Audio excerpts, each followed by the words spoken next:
He moved slowly between the tables, wore a simple black vest over a white shirt, his weathered hands, carrying plates with the practiced precision of decades in the service industry. The young diners barely acknowledged him, assuming he was just another elderly server working past retirement age. But what they didn't know was that the faded culinary school ring on his finger and the knife scars on his hands told a story that would change everything. And when the restaurant critic finally recognized his face from an old magazine cover the entire dining room, would witness the return of a culinary legend. Welcome to those who left a trace. Before we dive into this extraordinary story of fallen greatness, hidden talent, and the moment when a master chef was recognized while serving someone else's food, tell me in the comments from which city in the world are you watching this video today? And if you believe that some stories deserve to be remembered no matter how far someone has fallen, hit that subscribe button to support content that honors those who dedicated their lives to the art of cooking long before celebrity chefs made it fashionable. Bistro Moderne sat on the corner of 5th Avenue and Maple Street in downtown Seattle, a mid-tier restaurant that served decent food to office workers, students, and young professionals who valued atmosphere over authenticity. The dining room featured exposed brick walls, local artwork, and pendant lighting that created the industrial chic aesthetic popular. With millennials, the kitchen operated efficiently under Chef Marcus Webb, a culinary school graduate who had worked his way up through several restaurant chains. The waitstaff consisted mostly of college students and aspiring actors supplementing their incomes while pursuing other dreams, but working among them was someone different. Antonio Rossi, 71 years old, had been serving tables at Bistro Moderne for 18 months. Since taking the job after his unemployment benefits ran out, he worked 4 shifts a week, earning minimum wage plus tips that rarely exceeded 15%. Antonio moved with the deliberate care of someone whose body had endured decades of kitchen work, his back slightly curved from years of bending over prep stations, his hands bearing the countless small scars that marked a lifetime of knife work and burn from hot pans. He wore the standard server uniform, black slacks, white button-down shirt, black vest, and comfortable non-slip shoes. But something in his bearing suggested he was more than just another food service worker. What the customers at Bistro Moderne didn't know was that Antonio Rossi had once been one of the most celebrated chefs on the West Coast. Chef Antonio, owner of Ristorante Antonio, a 3-Michelin-star establishment that had defined fine dining in Seattle for over 20 years before a combination of economic downturn, personal tragedy, and changing food trends had forced him to close his doors 5 years earlier. The lunch rush on a busy Wednesday brought the usual crowd of business people grabbing quick meals before returning to their offices. Table 7 seated 4 young tech workers from a nearby startup company: Sarah Chin, Marcus Rodriguez, Jennifer Kim, and David Thornton, all in their mid-20s, successful, confident, and accustomed to being catered to in restaurants that competed for their business. Antonio approached their table with the professional courtesy he had maintained throughout his service career. "Good afternoon," he said in the slight Italian accent that still colored his English despite 50 years in America. "My name is Antonio, and I'll be taking care of you today. Can I start you with some drinks or appetizers?" Sarah barely looked up from her phone. "Just water for me," she said dismissively. Marcus added, "Yeah, water's fine. We're not really hungry for apps." Jennifer nodded in agreement, while David continued typing on his laptop. The casual dismissal was nothing new for Antonio. He had grown accustomed to being invisible to customers who saw servers as interchangeable components of their dining experience. The 4 young professionals ordered quickly and without much consideration. Sarah requested the Caesar salad with grilled chicken. Marcus chose the burger and fries. Jennifer ordered the pasta primavera, and David selected the fish and chips. None of them engaged Antonio in conversation about the menu or asked for recommendations. They treated him as they would a vending machine, efficient but impersonal. Antonio took their orders with the same professional attention he had given to celebrities and food critics in his previous life. He noted dietary restrictions, remembered requests for dressing on the side, and confirmed cooking temperatures with a precision that had once earned him James Beard nominations. The young diners didn't notice the level of care he brought to even the simplest interactions. When Antonio delivered their meals, each plate was positioned perfectly, utensils aligned and napkins replaced. Without being asked, he noticed that Jennifer's pasta was slightly overcooked and David's fish was underseasoned, but he said nothing, having learned that customers at Bistro Moderne weren't interested in the kind of detailed food knowledge that had once made him famous. The four tech workers ate while discussing their star plans, their voices carrying the confidence of people who believed they were destined for success. They talked about disrupting industries, scaling businesses, and changing the world with their innovative app that would revolutionize something they called the sharing economy. Antonio refilled their water glasses and cleared empty plates while remaining invisible to their important conversation. Halfway through their meal, Sarah made a comment that would prove prophetic. This service is so slow. She said loud enough for Antonio to hear. If these old waiters can't keep up, maybe they should find jobs more suitable for their age. Marcus laughed in agreement. Seriously, how hard is it to bring food from the kitchen to the table? Jennifer added they're probably just working here because they couldn't make it in real careers. Antonio continued serving them with professional dignity, despite the casual cruelty of their comments. He had endured worse during his 18 months at Bistro Moderne from customers who assumed that anyone working as a server past retirement age must have failed at everything else they had tried. What none of them knew was that Antonio's presence at Bistro Moderne wasn't a failure, but a necessity. After losing his restaurant, he had spent 2 years searching for work in the culinary industry, but found that the food world had moved on. Without him, new chefs with social media followings and molecular gastronomy techniques had replaced the classical cooking. He had mastered the restaurants that were hiring wanted young, energetic cooks, not aging masters of traditional cuisine. Antonio had taken the server position not because he couldn't cook, but because he needed income to support his wife, Maria, who was battling Alzheimer's disease in a memory care facility. The job at Bistro Moderne provided health insurance and steady wages that allowed him to pay for her care while maintaining some connection to the restaurant industry that had defined his life. When the four tech workers finished their meal, Antonio presented the check with the same attention to detail he had once shown to the most demanding critics. The total came to $87.35, a reasonable amount for lunch at a mid-tier establishment. Sarah glanced at the check and pulled out her credit card. That's fine, she said, without looking at Antonio. No tip, though the service was pretty mediocre. Marcus nodded in agreement. Yet nothing special here, just basic table service. Jennifer added, we're not paying extra for someone to walk food from point A to point B. David concluded they should be grateful we're even eating here. Antonio processed their payment without comment, though each word cut deep in the kitchen accidents that had scarred his hands throughout his career. He had served presidents, celebrities, and fellow chefs who had praised his attention to detail and deep knowledge of cuisine. Now, he cleared the table where four young strangers had decided his decades of experience were worth nothing beyond minimum wage. As the tech workers prepared to leave, Antonio began cleaning their table when something caught his eye. David had left behind a business magazine that had fallen from his briefcase. Antonio picked it up, intending to return it, but stopped when he saw the cover story: Food and Wine Magazine's retrospective on Seattle's greatest restaurant of the past 30 years. The cover featured a photograph that made Antonio's heart skip a beat. It was his own face from 20 years earlier, standing in the kitchen of Ristorante Antonio, wearing chef whites and holding the James Beard Award he had won for Outstanding Chef. The headline read, "Whatever happened to Seattle's most celebrated chefs? Where are they now?" Antonio stared at the magazine cover, remembering the night that photograph was taken, the culmination of decades of work, the recognition of his peers, and the validation that his commitment to culinary excellence had been worth the sacrifice. But that world seemed impossibly distant from the dining room of Bistro Moderne, where he now cleared tables and endured the condescension of customers who saw him as invisible. At table 12 across the dining room sat someone who would change everything. Food critic Elena Vasquez was dining alone, working on a review of Bistro Moderne for Seattle Food Weekly. She had been observing the service and taking notes when something about the elderly waiter caught her attention. There was something familiar about his movements, the way he positioned plates of professional precision that seemed out of place in a casual restaurant. Elena had been covering Seattle's food scene for 15 years and had developed an eye for recognizing talent, even in unexpected places. She watched Antonio work, noting the attention to detail, the knowledge of proper service technique, and the dignity he maintained despite the obvious indifference of his customers.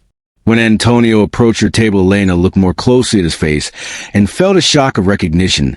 She had interviewed him multiple times during the height of his career, had eaten at Ristorante Antonio on special occasions, and had considered him one of the city's most important culinary figures.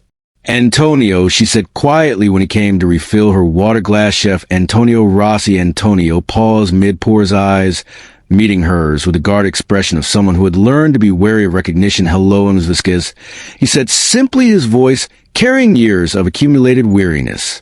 Elena's mind raced as she processed the implications of seeing one of Seattle's most celebrated chefs working as a server in a mid-tier restaurant. Antonio, she said gently, what are you doing here? Antonio glanced around the dining room, then back at Elena's. Circumstances change. He said, quietly, people need to eat, families need care. Sometimes we do what we must. The conversation was interrupted by the arrival of Chef Marcus Webb, who had noticed Elena Vasquez in his dining room and wanted to introduce himself. Ms. Vasquez, he said, extending his hand. I'm Marcus Webb, head chef here at Bistro Moderne. I hope you're enjoying your meal. Elena shook his hand while glancing meaningfully at Antonio standing beside them.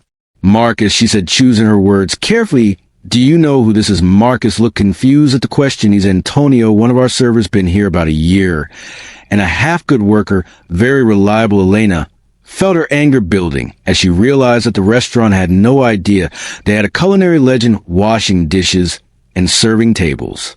This is Chef Antonio Rossi, she said, her voice carrying the weight of revelation.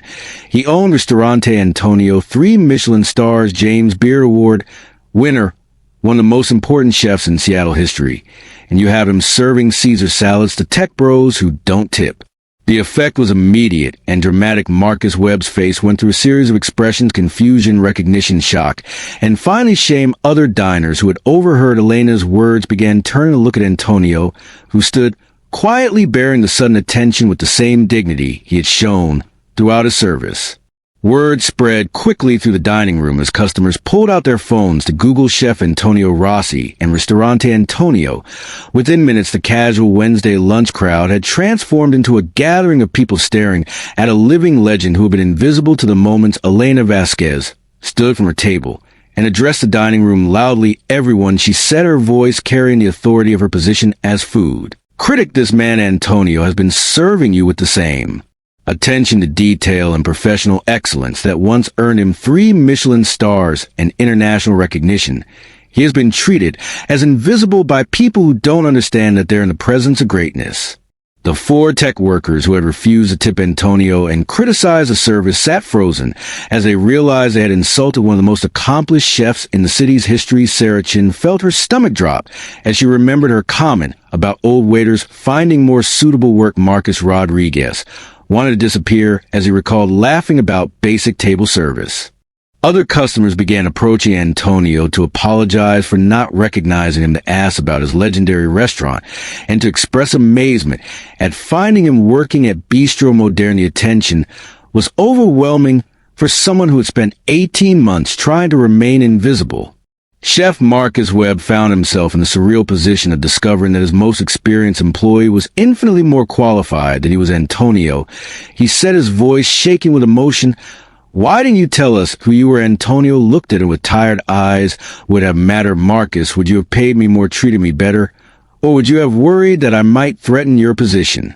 Elena Vasquez was already composing the story in her mind. This wasn't just a restaurant review anymore.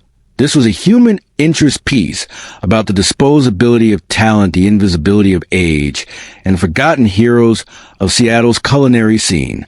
The confrontation escalated when Sarah Chun from the tech table approached Antonio with her phone out recording. Sir, she said with false sweetness, I'm so sorry. We didn't recognize you earlier. Can you tell our followers about your experience here? Antonio looked at her phone, then at her face with an expression that carried decades of accumulated wisdom. Young lady, he said quietly, you spent an hour treating me as if I didn't exist, as if my years of experience and knowledge meant nothing. Now that you know my history, you want to use me for social media content. What exactly has changed about me in the last 5 minutes? The question hung in the air as Sarah realized the futility of her gesture. Antonio continued, you didn't tip me because you decided my service wasn't worth anything extra, but my service was the same service that once welcomed presidents and celebrities to my restaurant. The only thing that changed was your perception. Elena Vasquez documented the entire scene for her article, but she also did something more. She called contacts in the Seattle food community, alerting them to the situation. Within hours, Antonio's story was spreading through food industry networks, social media, and local news outlets.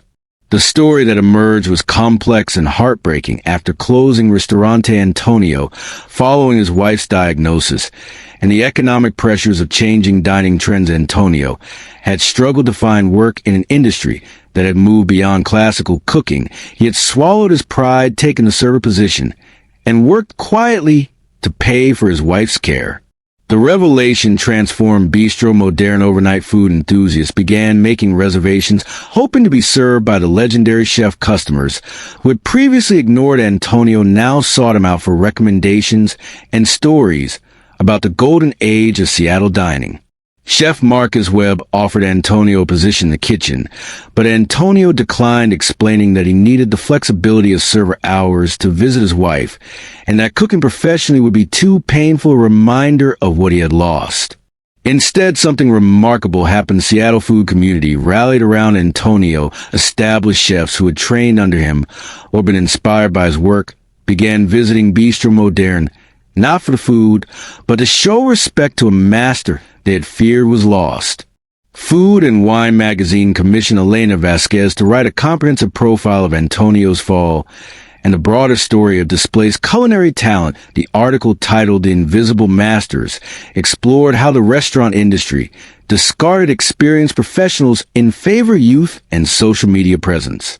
Antonio became a symbol of something larger than his personal story. He represented the forgotten veterans of every industry, the experienced workers pushed aside by ageism and changing trends of masters whose knowledge was dismissed because they didn't fit contemporary expectations. The four tech workers who had started the chain of events by refusing to tip and insulting the service found themselves at the center of a social media firestorm. Their comments about old waiters finding more suitable work were shared widely as examples of millennial entitlement and disrespect for experience.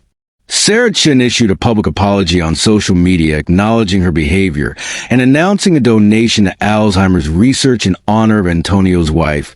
But the damage to her reputation and that of her startup was significant. Customers began avoiding businesses associated with the group that had disrespected a culinary legend. Antonio handled his sudden fame with the same dignity he had shown during his months of invisibility. He gave interviews to food writers, sharing his story and advocating for older workers in the service industry. He used his platform to highlight the struggles of restaurant workers and the importance of treating all service staff with respect. 6 months after the incident at Bistro Moderne, Antonio received an offer that changed his life again. A group of Seattle investors approached him about opening a new restaurant, not as head chef, but as culinary director and mentor to young cooks who wanted to learn classical techniques. Ristorante Antonio Secondo opened a year later in the space that had once housed his original restaurant. The menu combined traditional techniques with modern sensibilities, and the kitchen became a training ground for young chefs who wanted to learn from a master. Antonio never returned to serving tables, but he never forgot the lessons learned during his 18 months at Bistro Moderne.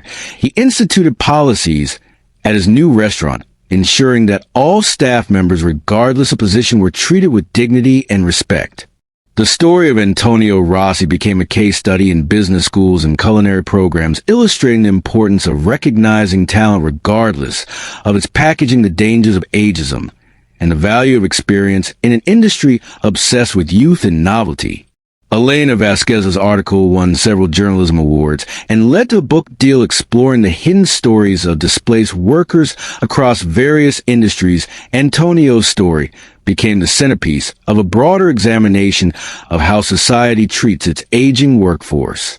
The tech workers who had triggered the incident experienced lasting consequences. Sarah Chen's startup never recovered from the negative publicity. Marcus Rodriguez left the tech industry to pursue social work. Jennifer Kim became an advocate for age discrimination awareness. And David Thornton started a nonprofit supporting aging restaurant workers. Bistro Moderne installed a plaque honoring Antonio's time. They're not as a memorial, but as a reminder that greatness often goes unrecognized, and that every person deserves to be treated with dignity regardless of their apparent station in life. Antonio's wife Maria passed away 2 years after the incident during the opening preparations for Ristorante Antonio. Secondo, her funeral was attended by hundreds of people from Seattle's food community, all paying respects to the woman whose illness had inadvertently led to one of the most important stories about respect and recognition in the city's history. The transformation of Seattle's restaurant industry following Antonio's story was profound, and lasting restaurant owners across the city began examining their hiring practices, their treatment of older workers, and their assumptions about talent. Many discovered their own hidden gems, employees whose backgrounds they had never bothered to investigate. One particularly notable case emerged at Cafe Luna, where a dishwasher named Harold Kim was revealed to be a former executive chef who had run successful restaurants in Korea for 20 years before immigrating to America at age 58. Unable to transfer his credentials and facing language barriers, Harold had taken the dishwashing job to support his family, while his culinary expertise went completely unrecognized. Inspired by Antonio's story, Cafe Luna promoted Harold to sous chef and began featuring Korean fusion dishes that became the restaurant's signature menu items. Harold's story spread through Seattle's Korean-American community, highlighting the broader issue of credential recognition and the untapped talent within immigrant populations. The Seattle Restaurant Workers Union used Antonio's case to launch a campaign called Hidden Masters, aimed at identifying and supporting experienced workers who have been pushed into lower-paying positions due to age discrimination, economic circumstances, or industry changes. The campaign led to policy changes at major restaurant chains and inspired similar movements in other cities. Antonio became a frequent speaker at culinary schools, sharing his story with young chefs and emphasizing the importance of respecting all workers regardless of their current position. His talks often focused on the cyclical nature of careers in the restaurant industry, where today's head chef might be tomorrow's prep cook due to circumstances beyond their control. The Culinary Institute of Seattle established the Antonio Rossi Scholarship Fund, providing financial assistance to older students who wanted to transition into culinary careers or update their skills to match current industry trends. The fund recognized that culinary talent could emerge or re-emerge at any stage of life. Antonio's relationship with his former customers evolved in unexpected ways. Sarah Chin, the tech worker who had initially refused to tip him, became one of his most vocal supporters. She left her startup to establish a nonprofit organization called Dignified Service, which advocated for fair wages and respectful treatment of all service industry workers. Sarah's transformation was particularly dramatic. She began volunteering at senior centers, teaching older adults about technology. While learning from their life experiences, she often credited Antonio with teaching her that wisdom and value weren't determined by age or current job title. Marcus Rodriguez, the tech worker who had laughed at Antonio's age, left the technology industry entirely and enrolled in culinary school. Inspired by Antonio's story, he wanted to understand the dedication and skill required to succeed in professional kitchens. His classmates initially questioned his motivation, but his respect for craft and willingness to learn from experienced chefs quickly earned their acceptance.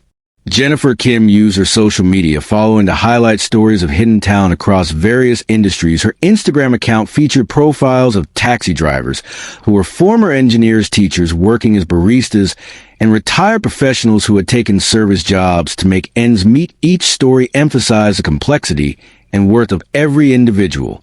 David Thornton, the fourth member of the tech group, established a foundation providing financial assistance to aging restaurant workers who needed help with healthcare costs, housing, or Family Care's foundation partnered with restaurants to create support networks for employees facing economic hardship.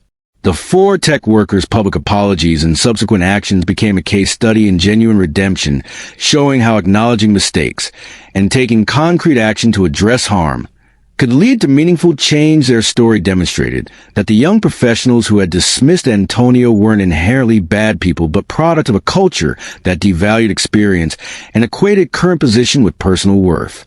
Antonio's wife Maria lived long enough to see the beginning of a professional rehabilitation, though her Alzheimer's had progressed to the point where she couldn't fully understand the significance of his renewed recognition. Antonio spent every evening at her care facility Reading her reviews of Ristorante Antonio from their golden years and sharing memories of their life together in the restaurant industry.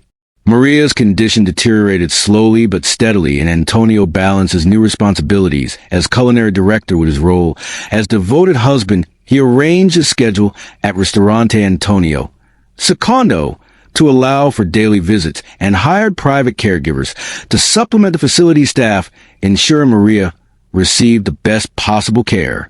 When Maria passed away, her funeral became an informal gathering of Seattle's entire culinary community. Chefs, food writers, restaurant owners, and industry workers came to pay their respects to the woman whose illness had inadvertently led to one of the most important conversations about dignity and respect in the city's recent history. Antonio's eulogy for Maria focused not on his professional accomplishments, but on their partnership in building Ristorante Antonio and the life they had created together. He spoke about her contributions to the restaurant's successor role in developing the warm hospitality that had made guests feel welcomed, and her support during the difficult years when they struggled to establish themselves in a competitive industry. The grieving process was complicated by Antonio's newfound fame as people approached him with condolences that somehow also referenced his story at Bistro Moderne. He appreciated the support, but found it difficult to separate genuine sympathy from public interest. In his narrative 6 months after Maria's funeral, Antonio made a decision that surprised everyone familiar with his story. He announced that he would be returning to serving tables 1 day per week at Bistro Moderne, not because he needed the money, but because he wanted to maintain connection with the experience that had taught him so much about dignity, resilience, and the importance of seeing people as they truly are. The weekly shifts at Bistro Moderne became legendary among Seattle food enthusiast. Customers would make reservations specifically hoping to be served by Antonio, though he maintained the same professional demeanor he had shown during his 18 months. As a regular employee, the difference was that now everyone understood they were being served by a master.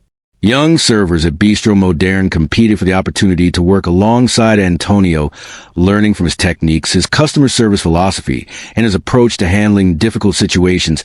He became an unofficial trainer, helping new employees understand that serving food was about more than taking orders and delivering plates. Antonio's return to Bistro Moderne also served a deeper purpose. He wanted to ensure that other workers in similar situations wouldn't feel ashamed of their circumstances.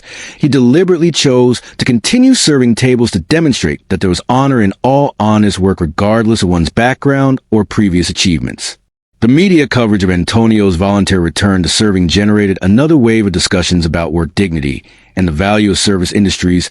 His decision challenged societal assumptions about career progression and success, showing that sometimes moving backward could be a form of moving forward. Restaurant industry publications featured Antonio's story in articles about workplace culture, employee recognition, and the importance of understanding worker backgrounds. His experience became required reading in hospitality management programs and human resources training for restaurant chains. Antonio's influence extended beyond the restaurant industry into broader conversations about aging, workforce discrimination, and the waste of human potential. When society discards experience, workers' business schools began using his case study to teach about inclusive hiring practices and the value of diverse age ranges in workplaces. The success of Ristorante Antonio Secondo validated Antonio's approach to combining traditional techniques with modern sensibilities. The restaurant earned critical acclaim not just for its food, but for its workplace culture, which emphasized mentorship, respect, and the value of experience alongside innovation.